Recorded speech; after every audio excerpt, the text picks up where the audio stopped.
Have you ever noticed that in movies, military operations, or airplane communications, people rarely say, okay, or I understand? Instead, they respond with one short, confident word, Roger. It sounds professional. It sounds important. But have you ever stopped to wonder, why Roger? Who is Roger?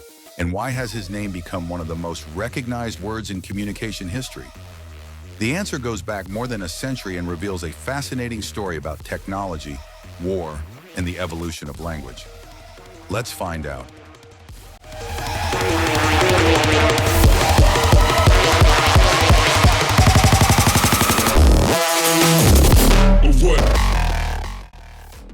In the early days of radio communication, signals were weak and unreliable.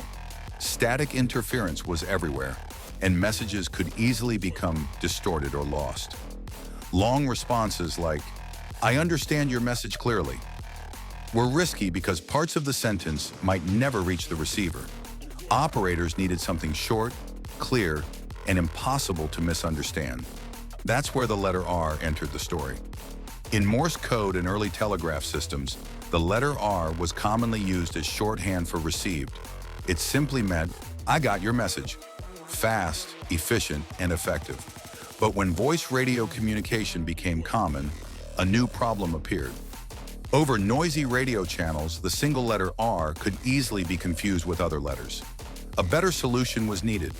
To avoid confusion, communicators began using phonetic alphabets, where each letter was represented by a distinct word. Today we use words like Alpha, Bravo, Charlie, Delta.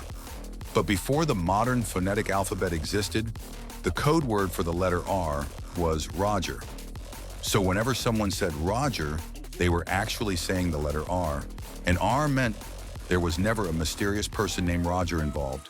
It was simply a practical communication tool. World War II made it famous. The word became incredibly popular during World War II. Military pilots, sailors, and soldiers needed fast and precise communication.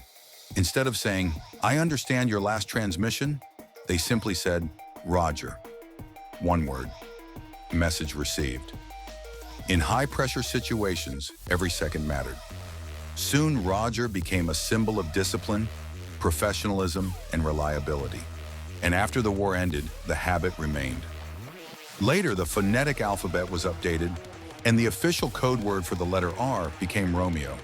But by then, Roger had become deeply rooted in military and aviation culture. People kept using it because it worked. Over time, Hollywood helped spread the phrase even further. Movies, TV shows, and documentaries turned Roger that into a symbol of confidence and competence. Eventually, it moved from military radios into everyday conversation. Many people think Roger means I understand, but technically, that's not always true.